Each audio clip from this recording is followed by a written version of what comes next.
Hello, happy Sunday. Waymaker, miracle worker, promise keeper, light in the darkness. My God, that is who you are. Hello, everybody. Welcome to the Generosity Show. I'm your host, Jennifer Evans, empowering you to reach optimal wellness in spirit, soul, and body. So on this show, we feature amazing humanitarians and organizations from around the world that are making a giant impact for good. So welcome to episode number 8. I'm so excited for our special guest today, Dr. Tina Allton. She's an amazing woman. She's going to be live from the UK today. So she's, a serial entrepreneur. She's a global keynote speaker. She's a humanitarian. The list goes on and on. So we're going to get to know her personal today. She's just a beautiful soul and a good friend and mentor of mine. So I'm just honored to have her on the show today. And I want to share a little bit about how we met before I bring her on, because she's so accomplished and all the things she does around the globe. She's an ambassador to Ghana from her home, which is her home country. And she's also the chief financial officer and officer for expansion for the organization Empowering 1 Billion Women by 2020. So that's actually where I connected with Tina for the first time in 2016. So I'm a woman of faith, and so is Tina. She's a beautiful woman of God, and she really helped me on my journey to that. So I'd like to tell that really briefly before I bring Tina on. So in 2016, I was a part of this organization, which I am, Empowering 1 Billion Women by 2020, led by the wonderful CEO, Ingrid Vandervelt. And we were having a little chapter meeting. Things were just getting launched. So there was about 8 chapters in the US, and Tina was launching the first one in London. And we got together in Austin, Texas, and there was about 12 women. And I was really struggling at the time. I had just newly gotten sober and, had broken up and was single, and I was just kind of searching. And I met Tina and these women, and they just had all this light about them. Really, now I recognize it as the fruits of the spirit. And I was just like, what do all these, women have that, how do I want what they have? And, they kind of just, I ended up realizing I was one woman there of all the Christian women. I was the only one that, I grew up, Catholic and believing in God, but I didn't have a strong personal relationship with Christ. So Tina just kind of encouraged me, her and Emra and Ingrid, to just open my heart, to, open my mind and heart and just ask, Jesus to reveal himself to me. And so that's what I did. And I started this journey. And a couple months later, I was going to Ireland for an event for EBW to set it up. And Tina said, you know what, I'm going to meet you there, because she lived in London and I was going to Ireland. And so I was on the plane on the way to Ireland, and I had a stopover. And in the airport, I bought a book I saw. It said like Bible verses for women. And I was still kind of questioning things, but I was like, I'm going to get this for Tina because she's a woman of God and she'll appreciate that. And she's flying all the way over to spend the weekend with me, which I still I think I'm so grateful for, to have people in my life that actually care that much, that would come over, cross to a different country to see me. That just warms my heart. So I was getting off the plane, and there was this husband and wife couple, and the wife got this bag, and she looked at her husband and she said, "Is this your bag, honey, or is this little child's bag?" And I was like, "Are you talking about me?" I'm 33 years old, and she was like, "Well, you just look like a little child." And, normally I get told that I look young, but I was really insulted. And it actually bothered me for 2 hours. I was leaving the airport and I was tired and kind of pissed off about it. And so I get in my hotel and I unpack my bags and I sit on the bed and I see the book that I bought for Tina, and I opened it up and it said, "Jesus asked you to come to him like a little child." And so that was really the first time that I really was like, gosh, Jesus is talking to me, like he's real, he's revealing himself to me. And so, you know, I just appreciate that Tina's been such a blessing and journey, a part of my spiritual journey. And so we had a great weekend, and we can talk about that a little bit. So without further ado, I want to bring on my dear friend, the beautiful, the successful Dr. Tina Allton. All right, let's bring her on. Let's do this. All right, there she is. Hi, Tina. Hi, Jenny. How are you? I'm good. How are you? I am wonderful. Thank you so much for having me on the show. I'm so delighted to be here with you tonight and yeah, be able to share and add value to your audience. And yeah, thank you for having me. Well, thank you. I just I cherish you so much, and thank you for your live in London from your in-laws' house, right? Yes, absolutely. Sometimes, most of the time, Sunday afternoons we spend it with my parents-in-law who've moved down to London. So I am sitting, the children and my in-laws are behind this door here. My husband is standing somewhere there. Initially, I was going to be from their bedroom. I thought, I don't know how this looks like coming live from, a bedroom. So I just sit here and have this wonderful chat with you. Well, great. Well, I would love, to have our audience get to know you a little bit. Do you want to talk a little bit about, your upbringing and where you're from?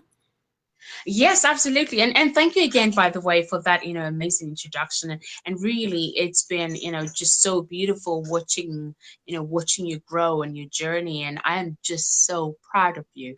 I really am so proud of you because I mean, like, that the Jenny I knew 2 years ago is a way different, Jenny.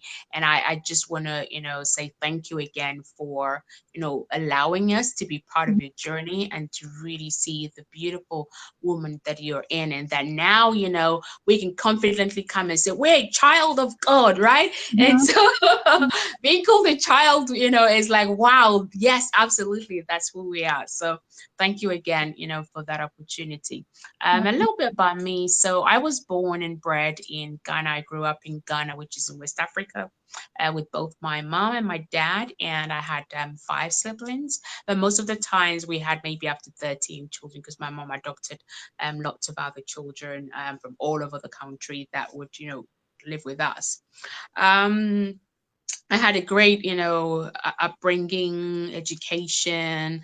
Both my parents were in business and, I had loads of money. So growing up, I really didn't have any luck in my life other than I think, in hindsight now, thinking about it, it's like, they were just busy pursuing their own stuff that, although I didn't have any luck, there wasn't that interaction, that connection, if you will. So from about age 8, my grandma really took me under her wings. And, thinking about it now as an adult, as a grown-up woman, I would say she actually became my first mentor, by sowing the seeds of the kind of woman that I could become long before, I even, got any close to becoming the woman I am now. So um it wasn't easy, although we had everything. We had like literally zero luck, in my life or whilst growing up. But then that real connection, whether it was with my siblings or my parents, was very much lacking. But I think it kind of like helps to define the woman that I've become. With my siblings, it was highly competitive.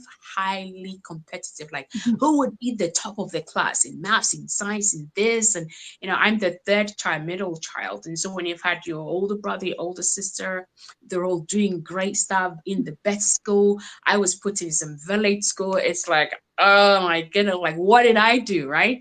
And so you constantly have to, for me, it was a constant battle to be good, constant battle to be better, constant battle to be like, the others, right? But not just like the others, but to be better than the others. And it kind of like made it difficult because you were constantly, in this process of, I've got to be better than them, I've got to be better than them. And it was like, oh, now I think about it, it's like, what a life that was, right?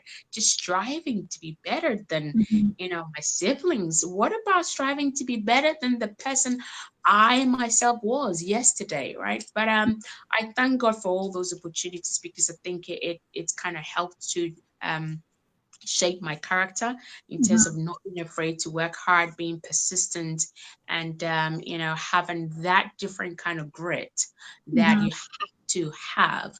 Number one, as a woman. Number two, as an African, or Black African. Number three, as short as I am, right? And striving, striving striving to be, a global icon, if you want to call it that way, in that leadership sphere.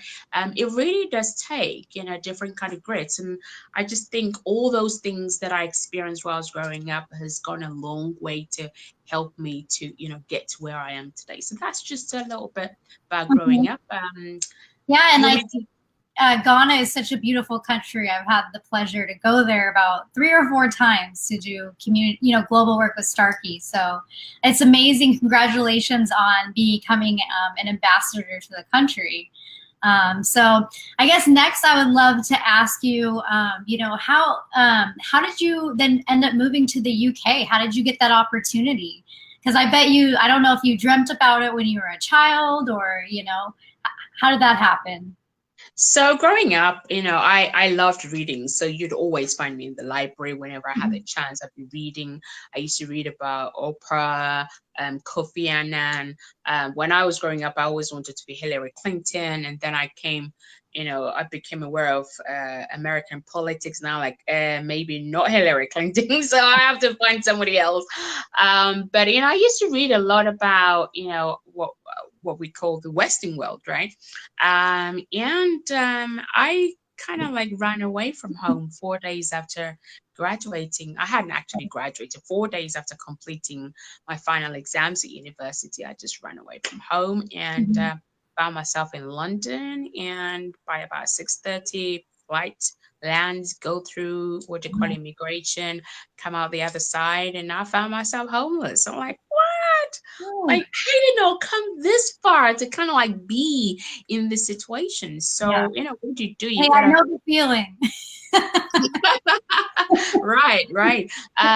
So, I'm in transition right now, sleeping on a friend's couch. So I'll be honest. well, and it really does shape us. It Yeah. really does help to define some of the character and the qualities that we end up possessing and being able to pass off as part of our legacy. So Mhm. I always welcome challenges, like those, because it really doesn't it's not the end, or it doesn't Yep. become who you are, but it Mhm. is part of our journey, part of the process that sometimes, in my experience, God uses to, bring us to that place that, either He's calling us more into relationship with Him, Yep. or teaching us about, humility, or teaching us about Mhm. compassion, or teaching us about, how to, literally, could be anything at all, right? Mhm. But after what felt like maybe 4,000 phone calls, a friend of a friend of a friend said, "Hey, my grandma will take you." So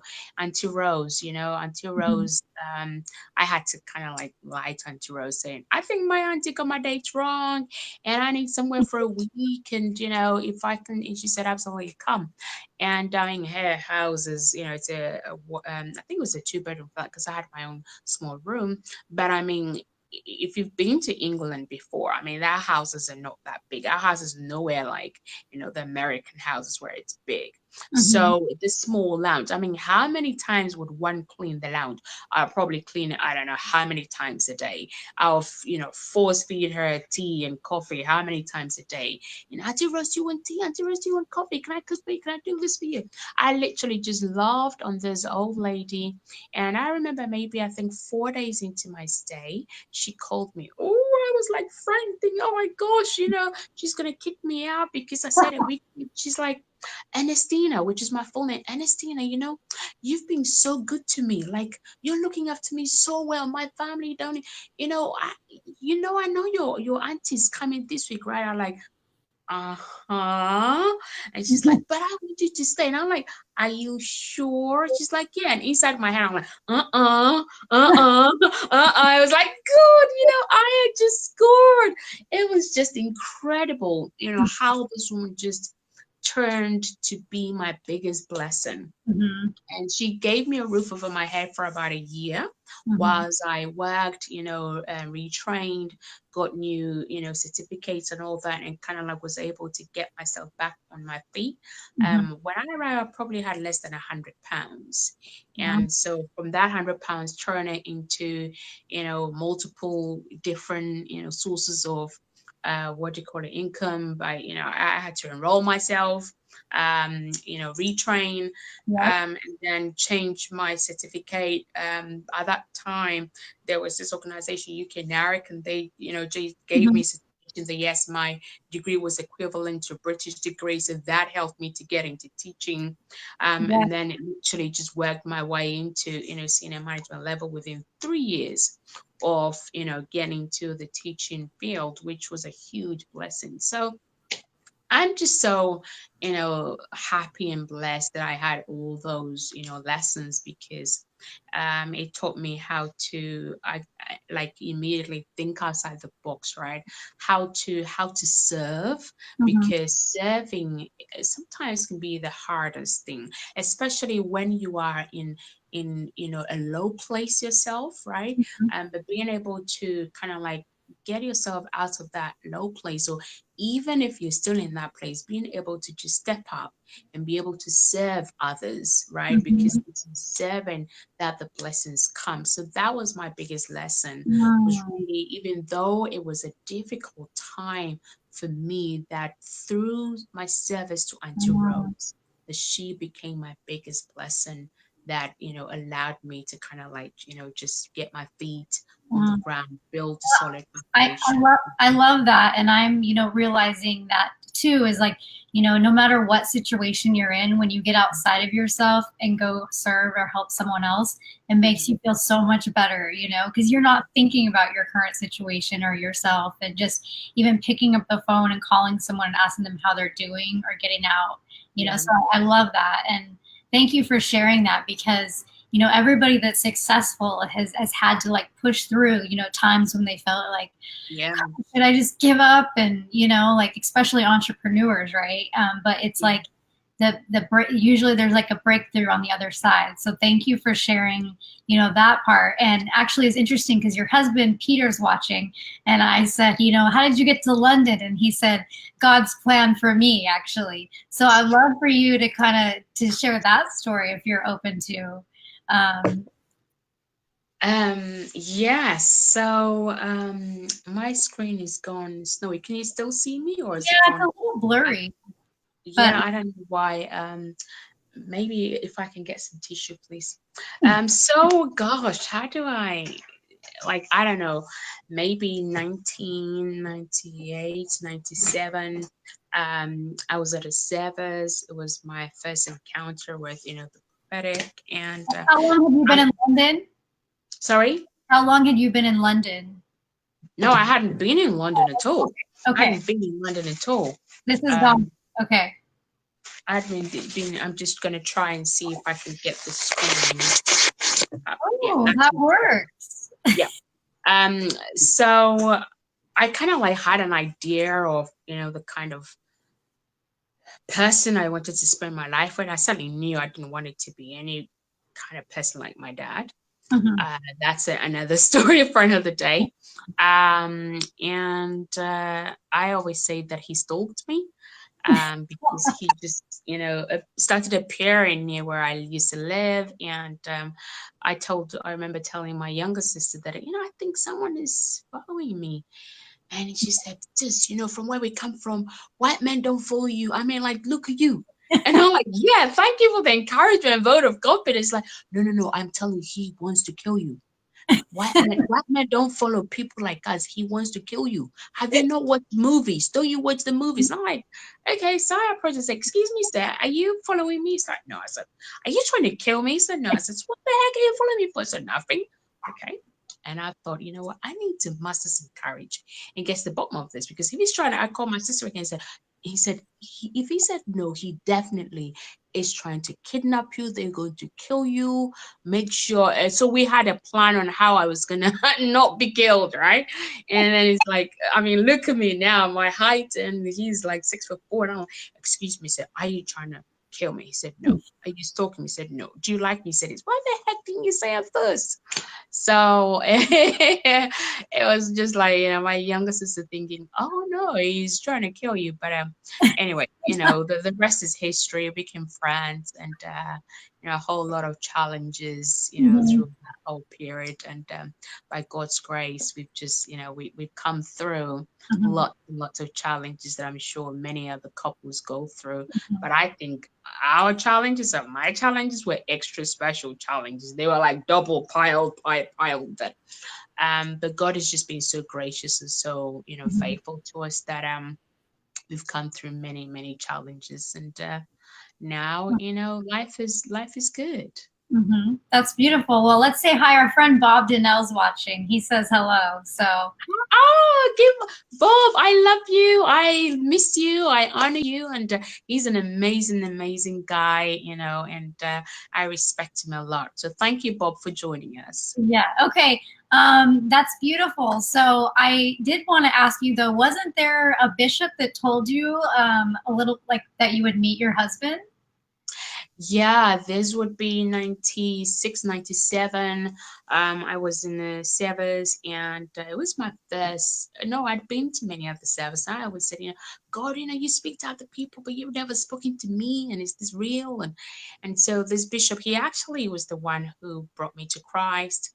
And really just kind of like taught me about God later after that. And he called me and said, I see a white man standing next to you, 6'4", wears glasses. This is his name. I see two girls standing. I looked around and I thought, yeah, right. But I was journaling, so I wrote that down. I thought, well, number one, I don't have a passport. Number two, there's nothing in my life that remotely even looks like, yeah, London, UK, white man. Like, what the heck?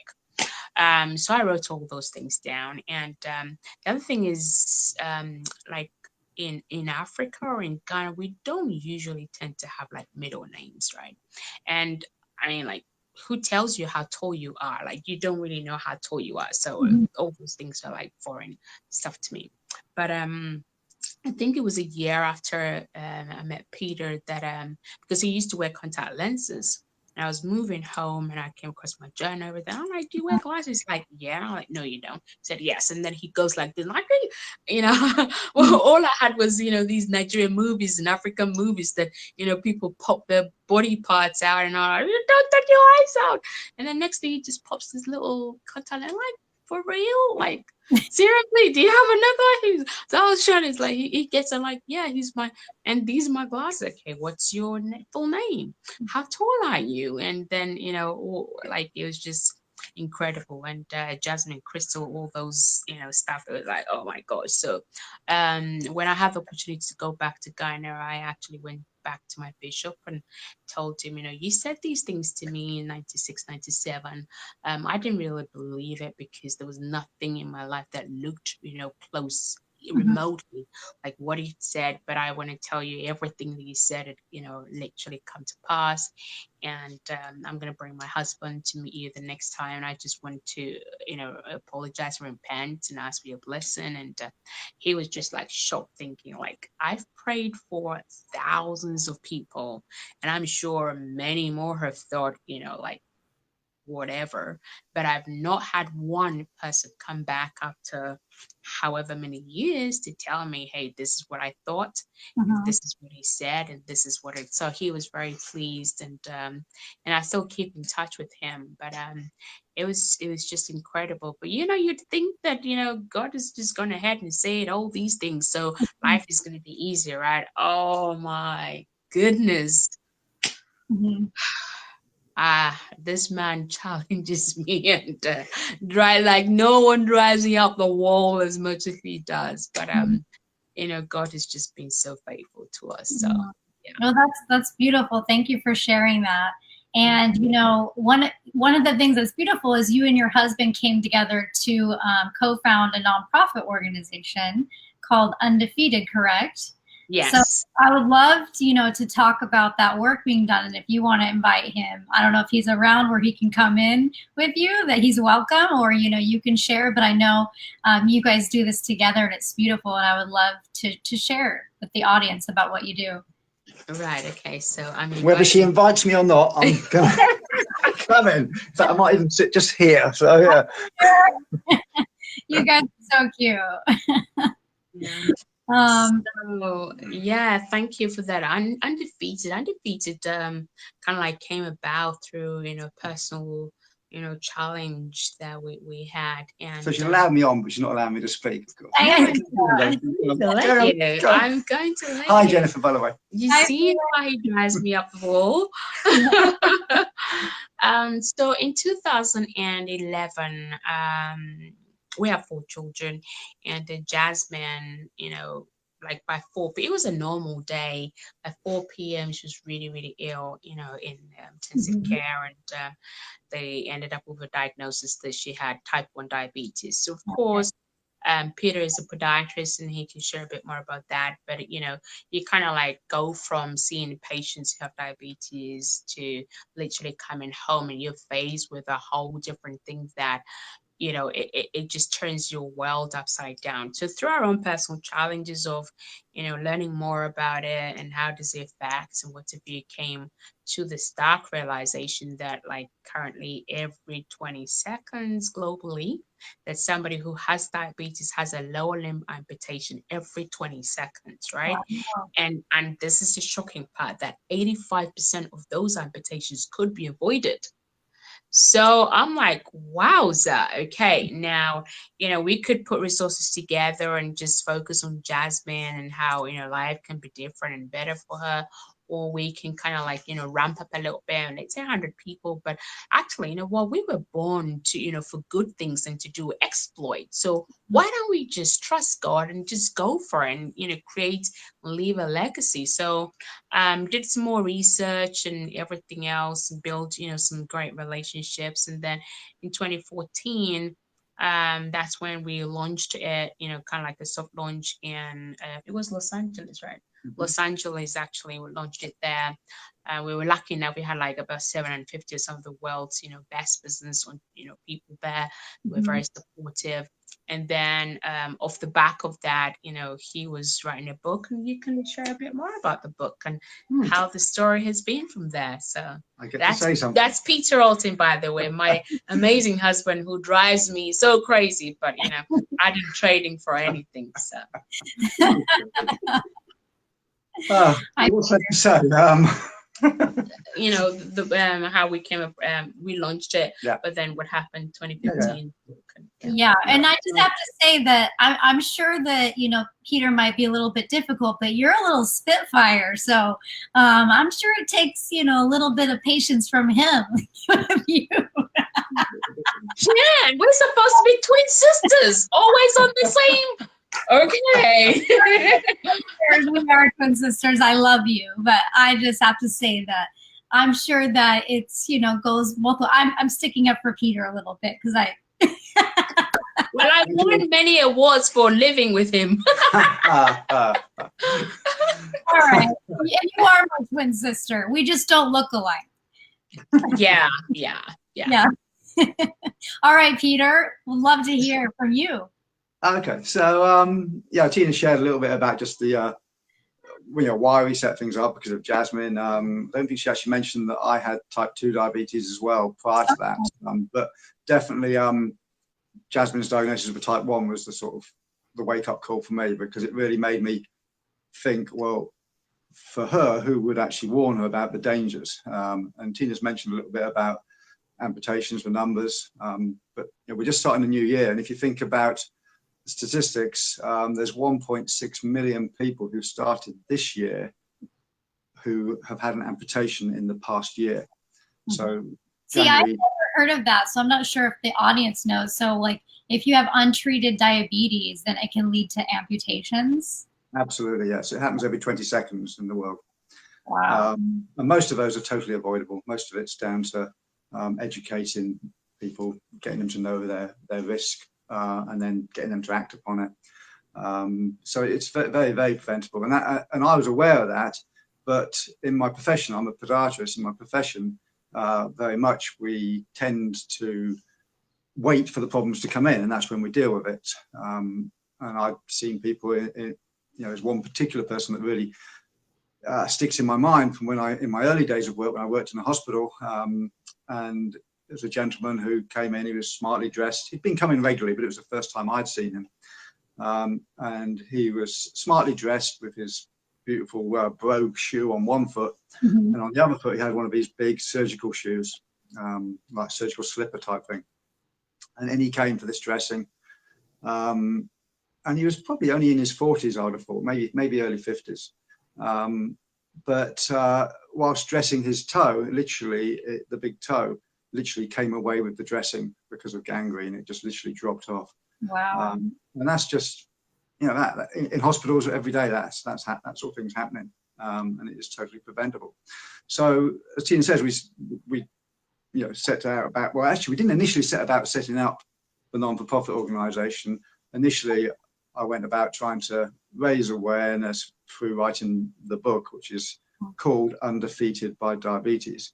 And it's spelled F-E-E-T, right? Undefeated. Yeah, that's it, yeah. I'll put that up there. So I think this will come out the right way on the on the thing. So Undefeated by Diabetes was the name of the book, and that's really just a self-help book for people to know what they can do. And I talk in there about a thing called the diabetic sweet spot. A little bit of a play on words. The diabetic sweet spot is actually where people have the best possible knowledge they can have. They have an awareness of their own personal risks, because different people with diabetes at different stages in their life, in different environments, will have different risks. And then also it's where they know what they can do and are taking action. Okay. And if they're not taking that action, of course, then they won't be in that safe spot. Can I ask you a question? Yeah, sure. So in regards to the feet, is there a way that you can diagnose diabetes by looking at the feet, or I just want to know the connection there? Right. So you can't really diagnose diabetes by it. Having said that, there's a lot of times where a podiatrist will see a person. They come in with maybe just a routine problem, such as maybe just something as simple as an ingrown toenail or a corn callus on their foot. And what we do is we do regular checks for them, and you can just check things like their nerve supply. So quite often we get people in for something like that, and we do these tests and find that they can't feel as well as they should do. And we say, look, just go and get checked out. But it could be that you have diabetes. And quite often it comes back, yes, they have got diabetes. Okay. So that's one of the... Okay, go ahead. That's one of the key factors that gets affected in diabetes, is that people often lose sensation to their feet. Okay, so when they lose a limb, it's usually the feet or the leg. Is that? Yeah, classically, it will usually start off with maybe a bit of a toe, and then quite often that will deteriorate, and it will be maybe half the foot, and then the foot, and maybe the leg. It depends on how severe the problem is. Okay. When you've got diabetes, you don't heal up as well. There's more chance of there being ulceration. Infection is the big killer. So you get a little tiny wound. Somebody buys a new pair of shoes, can't feel it rubbing, and wears it for too long. I mean, most of us have bought a pair of shoes and got a bit of a rub on the foot. Yeah. Somebody with diabetes may not feel that rub. Don't do anything about it. Gets an infection in it. Literally within a week, you could be in a situation where you're having to have something amputated. That's how bad and how quickly it can happen. It's pretty extreme, but that can be that bad. So and obviously that example there, it would have been simple for that person to have avoided that had they known the risk that they weren't feeling a potential problem. If they knew there was a risk there, they wouldn't have worn the shoes so long. They would have had a look after an hour or two to see if there were any red marks. Something as simple as that would have prevented that particular person from having that amputation. So the book is full of examples like that, and things that they can do to help themselves to prevent that sort of problem. And we aim to interact with people to teach them, to coach them, to help them to best.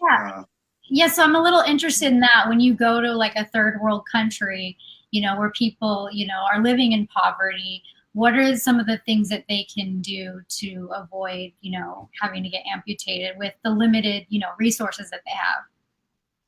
That's a very good question, because it's very, very individual for the person and for the country they're in as to what the problems are. A lot of people, they won't have correctly fitting footwear. And a lot of countries, it's cultural to take your shoes off when you go into the house and to be barefoot in the house. That can be obviously a big danger from the point of view of treading on something which punches the skin, which is a portal of entry for that infection. So it's very much an individual thing, and going through the book, you need to pick and choose what sort of things are most relevant to you in your particular situation.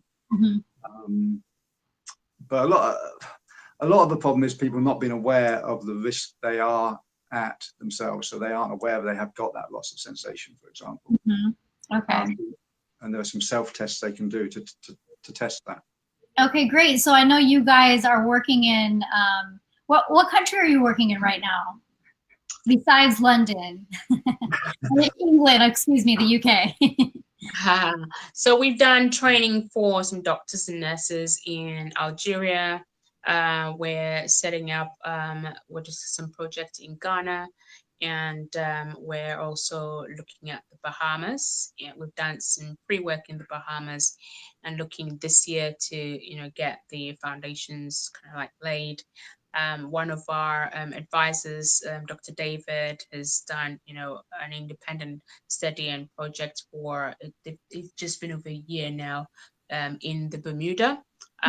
So again, it's just, I mean, the world is it's a lot of countries, a lot of places, but what we're looking at being able to address this as fast and quickly as possible is joining forces with whether it's a diabetes association or an insurance company or a health organization or any corporate organization that actually is interested in social impact projects, and then kind of like coming together and rolling out that program of really good foot health for people specifically with diabetes, but also those that have got the type 2 diabetes, is trying to work with them to reverse that. And we hope to do that through Dr. David Cavern's program, which is being tested and trialed, and we've got some good data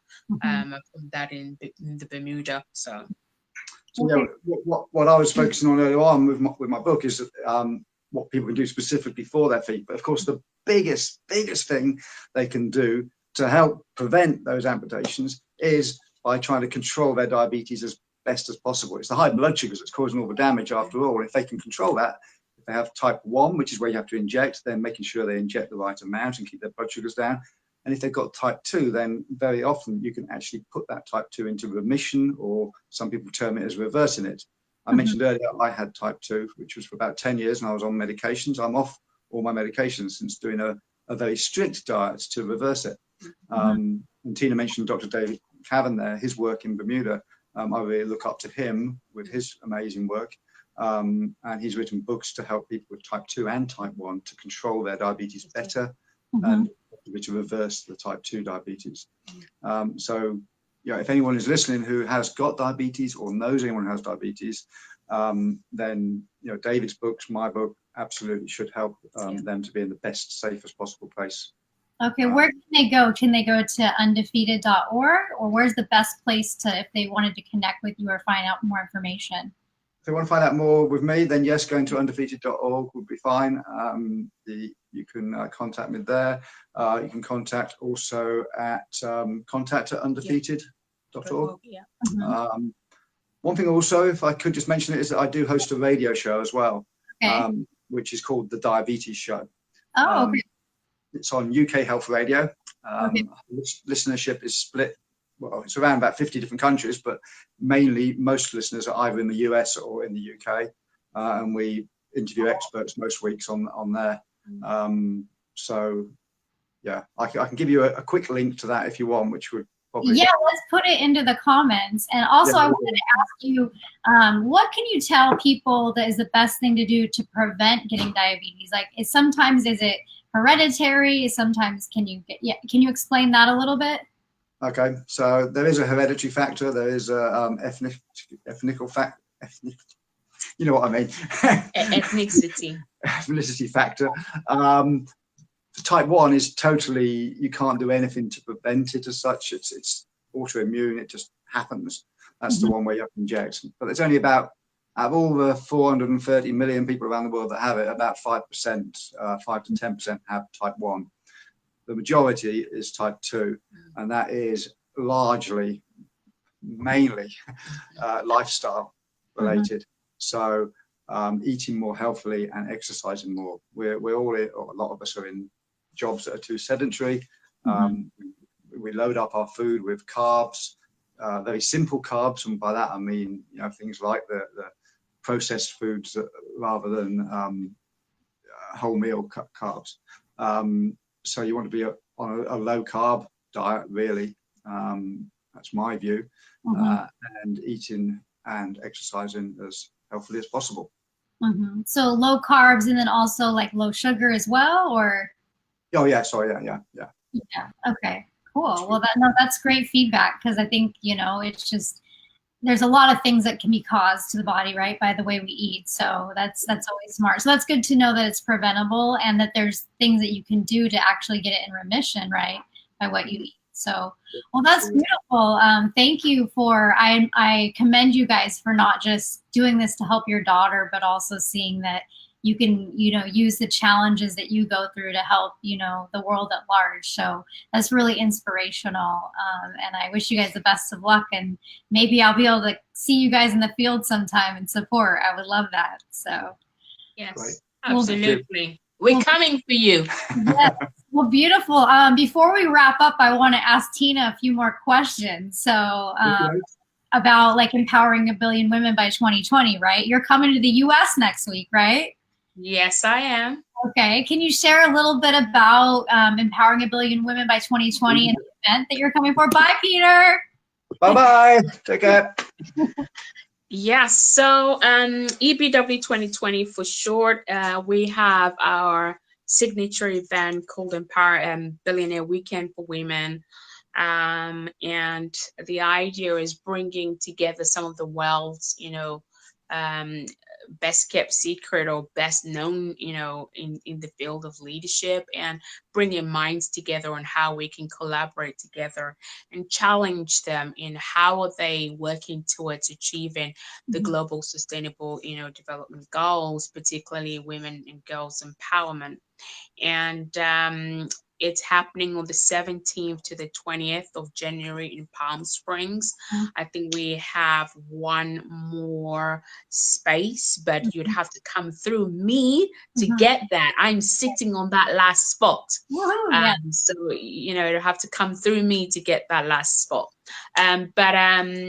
You know, it's EBW, where it's a global fintech company, and we essentially help or teach women how to start, grow, and scale their business, you know, financially, but also using, you know, technology to kind of like do that. And you know, I'm so blessed to have amazing women like yourself, Jen included, that you know, have become part of my tribe. That, you know, we don't just meet and talk and chit chat, but we actually are serious about, you know, growing our business, scaling our business. And we, you know, provide like monthly, you know, training, whether it's personal development, confidence, how do you dress up for your first board meeting, all the way through to how do you prepare, you know, what do you call your projections, or how do I work on my break-even point or gross profit margins, right? So we're really serious about teaching women everything in our inside and out of business, and helping, you know, those women to become financially empowered. So the event next weekend is for women that are, you know, pretty successful and leaders in the world, but there's also events for people that are just getting started, right? And that are looking to scale. Absolutely. So, Billionaire Weekend for Women, we're looking at is for, women entrepreneurs who are doing anything from 10 million to, 100 and a billion Wow. dollar mark. But we also have space what we call the emerging CEOs. So not quite, done the million, but they kind of like, 500,000 over. The idea is that we want to be able to, what do you call it, put $1 billion of revenue back into the global economy between now and 2020. So, 1 billion is essentially 1,000 of a million, right? So we have to touch, 1,000, business owners that we can work with to help them to cross over, the $1 million mark, to allow us or enable us to achieve that, number goal of putting $1 billion into the global economy. Now, obviously reaching 1,000 women is not, it's a big deal, right? But also we know that there are corporations out there or companies out there that are looking to do business with these women that we want to get them to that place. So we kind of like, it's the deal, it's the room that everybody there's a deal maker, right? So bringing them together to help the corporate diversity supply and bringing the companies that are looking for these women, but it's like, where do you go to find these women? We kind of like become the bridge where essentially we're bringing these two parties together. But really the start and finish is really redefining, what a billionaire is. And that is she who, is committed to, helping to empower 1 billion women, right? So we're recreating the definition for a billionaire, and we invite the emerging CEOs as well to come and see the other side of what is possible, and not just what is possible, but actually be able to be provided with the tools and the resources that will allow them to achieve the possibilities that are out there. Well, that's beautiful. It's such a blessing to be part of a great organization where women come to support each other and not be competitive, but collaborate. And so it's beautiful. And there's chapters all over the world right now. So if there's any women listening that want to start, grow, or scale their business, you can reach out to Tina or myself, and we can put you, in contact with the right person to get you started.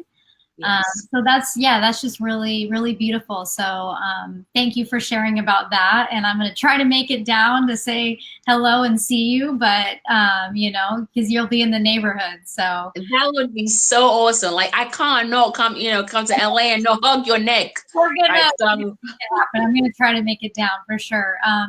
So I guess one of the things I want to ask you for sure, since you're on the Generosity Show, is what is one of the most generous things that somebody's done for you lately? Because I know you're such a giver, but there's definitely people I know that give to you. So I'd love if you could share that with us. Lately, gosh. Or maybe it's over your lifetime. Is there something generous that just really stood out that's made a big impact on your life? You did share with, I think it was your grandmother or your aunt that stayed in London, but it has to be something else. And I know you want to talk about Peter, but let's leave your husband out of it. Oh my goodness, something of the greatest gift.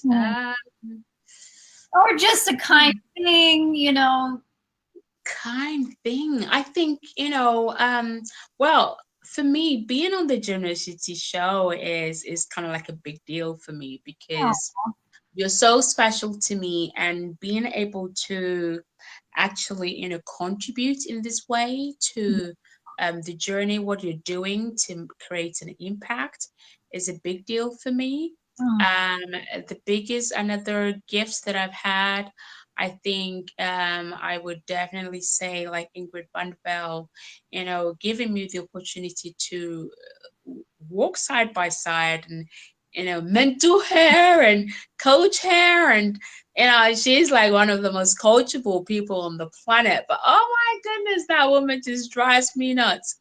But, but just being open to listening and open to, try new things, for me is a great gift, to be able to impact or influence somebody's life, but not just somebody's life, impact, one person's life that is actually impacting a billion, women's life is a great gift, because it has to take that person being willing to let you in. So I think that opportunity of being let in to, be part of the difference, be part of the mind, that is driving this whole thing of empowering women is incredible. And I think the gift of life, every day, the gift of life every day is my greatest gift. This past week, it was last Tuesday morning, a business friend of mine, he just lost his wife, right? As of the 2nd of January, they were together having fun, snowballing and all that kind of stuff. And, before I knew it, she had caught the flu. By last Monday, she was in, induced coma. By Tuesday morning, she was gone.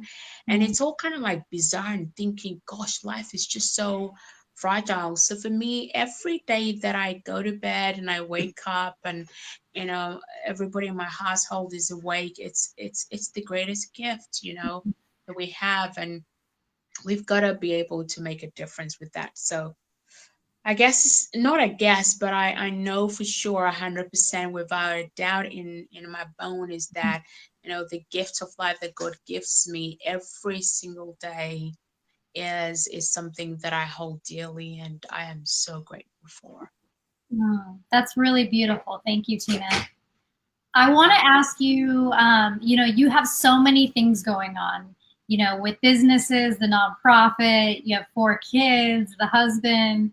How do you manage your time? How do you, how do you do it and stay so calm and happy and excited? Because I'm still trying to figure that all out, and I only have 1 kid right here. Well, so should we just get real? Yeah. And that is like, there is no magic to any of this. And some people say, hey, life work balance, that's total BS, because there's no such thing, in my opinion, right? Whatever you focus on becomes bigger and expands. So let's say, I've got a meeting tomorrow, or I'm flying in next week, right? If one of my kids got sick, I've been working my butt off for this coming weekend, right? Next weekend. But if one of my kids got sick, what takes priority, right? So how do I do it? Number one, I don't do anything to please anyone. I couldn't care less who you are, what you think, whatever. I would speak to you the truth, my truth before God. What you do with the truth is up to you, but I won't, sugarcoat things to please you, because that's just not me. How do I do it? I delegate. I delegate, and it's okay. Yes, not everybody is brilliant as I am, but the good thing is, the news is, they're the ones that I've put in place to do certain things, so I better trust them. So I delegate, and I focus on the things that I'm brilliant at, that I enjoy doing. Of course, I do things sometimes that I'd rather not do that. But, if I can delegate, I would 100% delegate, and trust that the delegation, or whoever has been delegated to, is the right person, the right time to manage that. And then also, I think being disciplined, that's not always like 100% perfect. I mean, who is perfect, right? But being disciplined, I would usually have, what I've got to do today. I'd go through that before I go to bed. Doesn't matter what time of the day I go to bed, I've got to get that. It's just how I operate. So that I've got that in my head, I'll think about it, pray about it, whatever it is, and I wake up in the morning and I know what I've got to do. That said, some days I wake up and I'll just be in my pajamas all day. I stay in my dressing gown from 6 o'clock, whatever it is, till 9:30 in the evening. I'll still be in my dressing gown. And I would have done zilch. But I look at it, okay, fine. I didn't do anything today. Is it killing anybody? No. Did anybody die because I didn't do it? No. Right. Mhm. Is anybody going to die tomorrow because I didn't do it? Nope. That's fine then, right? So I delegate. I have an assistant who supports me. I allow people to help me. Right. I do ask for help when I need to. I'm the first to ask. I mean, two things can happen. They can say yes or they can say no, neither of which will kill me. So what am I going to choose? I'm going to choose asking. So if they say yes, bingo, hallelujah. If they don't, I don't die. I can move on and go and ask the next person. So I always, ask for help. And then I just do the best I can. I do the absolute best I can. If I don't achieve everything that I need to do today, I tell myself it's okay. Yeah.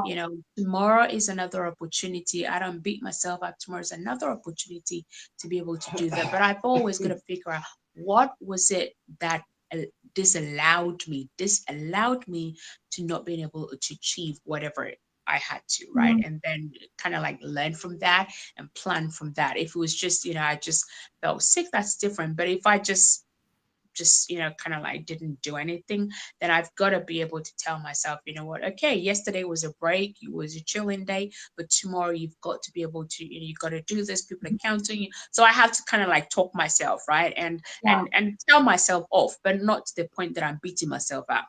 Makes sense? And that is like, I just have fun. I just have fun doing what I do, right? I always say to people, send me the email. It's mine to open it and read it. If it's 2 a.m., you want to send me the email, send it. I have the power to decide I'm going to read it at that time or I'm going to read it, but so I'm not too hard on myself, and I don't beat myself about, on anything. I give myself the grace. I give myself, the space, and I am kind to myself that way, and I ask for help. That's beautiful. I'm learning all of that right now. So just being more compassionate to yourself and doing the best you can and asking for help and delegating. That's great. Well, beautiful, Tina. This has just been such a great interview. Before we wrap up, I'd like to share like our little story that our time we had in Ireland. It was so much fun. So Tina shows up and, we get out into the city, and what do we have? Do we have honorary MBAs from Pepperdine University? We did our MBA in one day. I mean, like, if you want to know people who have, like, Guinness World Record missed a massive opportunity. Jen and I, we hold an MBA in, I don't know yet, in leadership or in gate crashing, I think is our MBA from Pepperdine University on the streets of Dublin. Yes, because I thought I was a rebel, but Tina's just, you were like, I was like, oh my gosh, I can't believe we're doing this. We were going on a tour and we saw one was going on. So we're like, let's just jump in the tour, right? Well, we thought that we would, slide under the radar, but then we soon learned that it's a whole group from California, MBA students from Pepperdine. So they definitely recognized us, and they actually let us crash after a while. It was a little uncomfortable. Some of the people were giving us looks, but then some of the other people were happy we were there. So at the end, we took their group photo from them, and so that I'll never forget that day running around the city with you. It was awesome. It was awesome. And that's how life has to be, right? Where, we have to be spontaneous. We have to be random and just go with the flow. I always, ask, okay, fine, I'm going to do this. Is it actually going to take anybody's life? Am I putting anybody in danger? If not, and I'm going to have fun and people are going to have fun, go for it. Life is too short. I love that. Well, thank you so much, Tina. You're just wonderful. I'm so grateful to have you on the show and call you a friend and a mentor. And I just can't wait to see you soon. Likewise, and thank you so much again, for having me on the show. It's just incredible to watch your growth and to see, all that you're doing and the legacy and the impact that you're creating. I'm so honored, and I look forward to seeing you in California next week. Yes. All right. Well, you have a beautiful evening, and say hello to the kids, and bye, Peter, as well. Bye. Bye. Bye, Tina. Thank you. Thank you. Bye-bye. Bye. All right, thank you everybody for watching the Generosity Show, episode 8 with Tina Allton. I hope you all enjoyed it, and I encourage everybody to get out and get generous. Have a beautiful day.